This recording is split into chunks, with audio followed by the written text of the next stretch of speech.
तो हमारे साथ स्टूडियो में मनिका बत्रा हैं, उनके कोच भी हैं संदीप गुप्ता। मनिका, सबसे पहले तो ये जानेंगे कि 4 मेडल आपने जीते, गोल्ड मेडल भी आपने जीता, तो थोड़ा सा बताइए किस तरीके की आप प्रैक्टिस करती हैं, कैसे ये जो सपना था ये साकार हुआ? जैसे मैं 2014 में कॉमनवेल्थ गई थी, वहाँ पे मैं सिंगापुर प्लेयर से ही हारी थी। तो उसके बाद से ही मैंने अपने कोच के साथ, संदीप सर के साथ, पूरी प्रिपरेशन स्टार्ट कर दी थी कि कैसे उन सबको हराया जाए जो सिंगापुर प्लेयर्स हैं, जो सबसे ज़्यादा डोमिनेट करते हैं। लास्ट 2 मैचेस भी आपके उनके साथ हुए? हाँ, कॉमनवेल्थ में अभी लास्ट फाइनल्स और सेमीफाइनल्स भी उनके साथ हुए। तो जो मैंने प्रिपेयर किया अपने कोच के साथ, वहीं पर जाके मैंने अपना सेल्फ कॉन्फिडेंस दिखाया। ये नहीं सोचा कि वो वर्ल्ड नंबर 4 है या वो सिंगापुर की प्लेयर है। बस मैंने अपना 100% दिया और इसी वजह से ही मैं गोल्ड मेडल जीत के आई। और अच्छा, एक चीज़ है, अभी आप जब हमारे ऑफिस में आए सब ये बोल रहे थे कि इनकी फिजिक ऐसी है, इनकी हाइट ऐसी है कि शायद इनको बास्केटबॉल खेलना चाहिए था, तो कभी उसकी तरफ आपने सोचा? टेबल टेनिस मतलब कैसे चुना आपने? मेरी बहन और भाई खेलते थे पहले, तो उनको देख के ही छोटे होते मेरी हाइट इतनी लंबी नहीं थी। तो बास्केटबॉल का तब नहीं सोचा, बस तब से ही टेबल टेनिस में ही इंटरेस्ट था। और फिर जब मेडल जीतने लगी मैं स्टेट में, नेशनल्स में, फिर मैंने सोचा कि इंडिया के लिए भी बाहर जाके मैं अपने लिए इंडिया के लिए मेडल्स जीत सकती हूँ। संदीप सर भी हमारे साथ हैं जो कि कोच हैं मनिका के, और कोच का रोल बहुत ज़्यादा अहम हो जाता है अगर स्टेट लेवल देखें, लेकिन एक इंटरनेशनल मेडल जीतना बहुत बड़ी बात होती है। संदीप सर, हमने तो फिल्म दबंग देखी, उसमें कहते हैं कि इंटरनेशनल मेडल चाहिए और फिर कॉमनवेल्थ का मेडल आता है, तो आप भी वैसा ही फील कर रहे हैं कि कॉमनवेल्थ का एक इंटरनेशनल गोल्ड मेडल आपके पास है? मेरे लिए बहुत प्राउड मोमेंट की बात है कि मैं कॉमनवेल्थ में 4 मेडल लेके आए, जो कि आज तक की हिस्ट्री में टेबल टेनिस में कभी नहीं हुआ है। और उस वजह से हम लोगों ने बहुत हार्ड लेबर की, जो हमने गोल्ड कोस्ट में कोई भी मेडल हमें गर्ल्स के उसमें नहीं मिला इवेंट में। तो जो हम लोगों ने वहाँ पे कमियाँ हुई हमारे पे, क्योंकि यंगस्टर प्लेयर थी, उस चीज़ को सारा रिकॉर्ड किया, हमारे कौन से कॉम्पिटिटर है। तो हमने day night 6 to 7 hours in a day, every day हमने हंसाद मॉडल स्कूल में बहुत ज़्यादा हार्ड ट्रेनिंग की। संदीप सर, एक चीज़ और जानना चाहूँगा कि मनिका में क्या खास चीज़ है, क्योंकि टेबल टेनिस प्लेयर बहुत सारे आए, फीमेल तो बहुत कम आए, लेकिन इनके अंदर क्या खास चीज़ है और ट्रेनिंग स्केड्यूल कितना रहता है, कितने घंटे की ट्रेनिंग करती है मनिका? मनिका रोज़ 6 to 7 आवर्स की ट्रेनिंग करती है हंसराज में। सबसे बड़ी खास बात है कि इसके पास एक यूनिक स्टाइल है कि ये बैकहैंड से जो लॉन्ग पिंपल से खेलती है, जिससे बॉल की स्पीड रिड्यूस हो जाती है।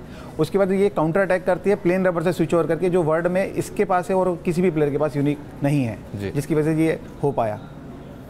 मनिका, अगर मैं आपकी बात करूं, ट्रेनिंग की एफर्ट बहुत ज़्यादा लगाना पड़ता होगा, लेकिन जिस तरीके की आपकी ट्रेनिंग रहती है, डाइट भी बहुत ज़्यादा इंपॉर्टेंट होती होगी, उस पर कितना ध्यान दिया जाता है? ऑब्वियसली ट्रेनिंग के साथ साथ मुझे हर चीज़ पे ध्यान देना है, डाइट या फिज़िकल फिटनेस। और डाइट बहुत ज़्यादा मेन मतलब रीज़न है कि मैं यहाँ पर हूँ। अगर मैं डाइट फॉलो नहीं करूँगी तो मेरा स्टैमिना टेबल पे कम होगा। तो मेरे कोच, मतलब जो मेरे कोच हैं, वो मुझे बताते रहते हैं कि क्या खाना है। बहुत सारी चीज़ें मुझे सैक्रिफाइस करनी पड़ती है, जैसे खाने की चीज़ें। जैसे पुलेला गोपीचंद ने पीवी सिंधु को पूरे ओलंपिक में आइसक्रीम नहीं खाने दी, तो आपके कोच ने कुछ ऐसा आप पे कुछ बैन लगाया हुआ था कि ये चीज़ें आप नहीं खाएंगे, लेकिन गोल्ड मेडल जीत जाएंगे तो फिर खाने को मिलेगा?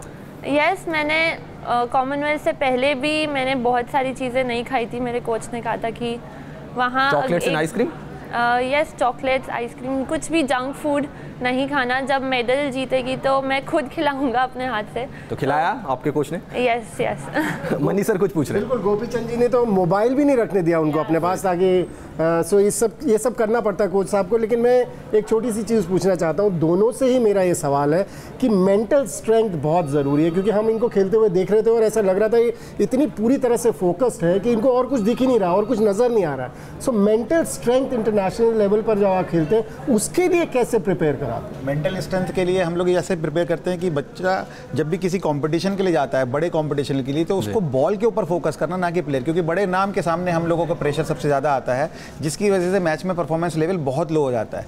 तो हमने जो ट्रेनिंग की है वो भूल जाते हैं और प्लेयर का चेहरा देखते हैं, जो कि हमारे को प्रेशराइज करता है। अगर हम चेहरे पे ना जाके जो हमने ट्रेनिंग की है, हार्ड ट्रेनिंग की, और जो स्ट्रेटेजीज किया अपने आप को, उसके ऊपर ध्यान रख के और बॉल के ऊपर फोकस रखते हैं, जिसकी वजह से हमें किसी भी तरह की कोई प्रॉब्लम नहीं आती। मनिका, मैंने ये भी सुना कि आपको मॉडलिंग के ऑफर भी आए थे, तो इसके बारे में कुछ बताइए।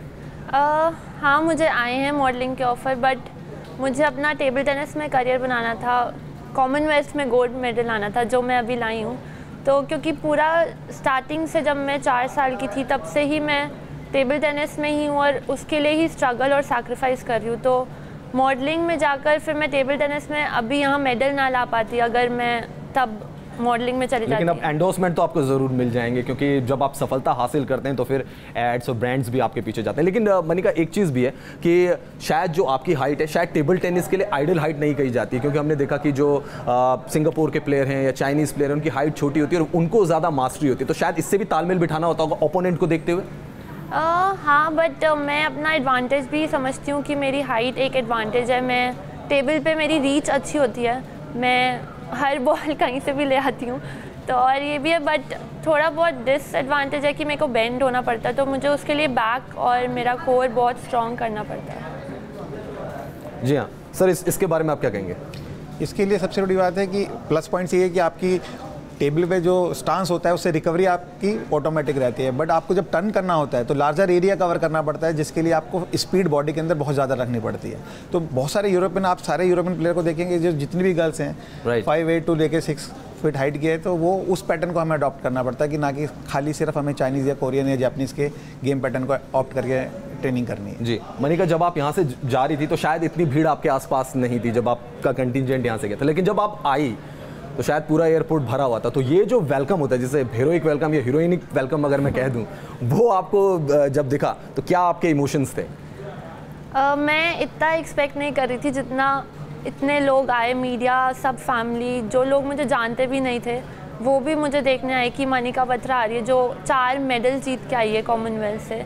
तो बहुत प्राउड मोमेंट था वो कि इतने सारे लोग आए, वो भी जो टेबल टेनिस को इतना अच्छा नहीं, मतलब इंडिया में इतना ऊपर नहीं था टेबल टेनिस, right. तो टेबल टेनिस प्लेयर को देखने आए इतने सारे लोग, तो बहुत अच्छा फील होता है अंदर से कि फर्स्ट टाइम हम हिस्ट्री क्रिएट करके आ रहे हैं और वो हमारा वेलकम कर रहे हैं। तो मैं थैंक्स बोलती हूँ उनको कि उन्होंने इतना वेलकम अच्छी तरह किया मेरा। अच्छा मनिका, आप यहाँ पे आए हो, आपके बारे में खास बात मुझे पता है, वैसे आपकी टी शर्ट में एक तो ट्राई कलर दिख रहा है, लेकिन जो मैंने खबर पड़ी आपकी जो नेल पेंट है उसमें भी ट्राई कलर रहता है। अभी मेरा ध्यान अभी गया आपके साथ बात करते हुए, तो इसके पीछे ये भी आप ट्राई कलर में ही हमेशा नजर आती हैं, नेल पेंट, नेल आर्ट जो होता है आपका? यस, क्योंकि अच्छा आप दिखा भी दें जरा।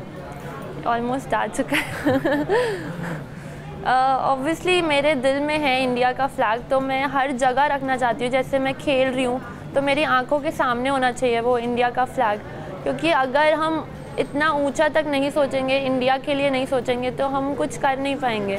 और वो जैसे मेरा फ्लैग है, मेरा नेशनल एंथम भी चलता रहता है बैक ऑफ द माइंड। मैं खेल भी रही थी तब भी मुझे वो फ्लैग ही दिखाई दे रहा था कि मैं पोडियम पे खड़ी हूँ और मेरा सबसे ऊपर मेरा इंडिया का फ्लैग जाए, तो यस। चलिए, मनिका ने बताया किस तरीके से उनकी प्रिपरेशन थी। मनिका, फ्यूचर प्लान्स क्या हैं अब आपके? कॉमनवेल्थ में गोल्ड मेडल आ गया, क्या सोच रहे हो आगे के लिए? अभी कॉमनवेल्थ में गोल्ड मेडल आया, बट अभी ख़त्म नहीं हुआ है, अभी वर्ल्ड चैंपियनशिप। ओलंपिक लेकिन सबके दिमाग में रहता है, एथलीट के दिमाग में रहता है ओलंपिक में मेडल लेना है, बट मैं टूर्नामेंट टू टूर्नामेंट जाती हूँ। अभी मेरा वर्ल्ड चैंपियनशिप है, राइट। फिर उसके बाद एशियन गेम्स है, जो एशियन गेम्स में सबसे टफ कंपटीशन होता है, सारे चाइनीज़, कोरियंस सब खेलते हैं, तो उसके लिए प्रिपेयर कर रही हूँ। वही हार्डवर्क करूँगी जो कॉमनवेल्थ में किया, उससे ज़्यादा हार्डवर्क करूँगी अपने कोच के साथ कि वहाँ भी टीम हमारी अच्छी कर सके।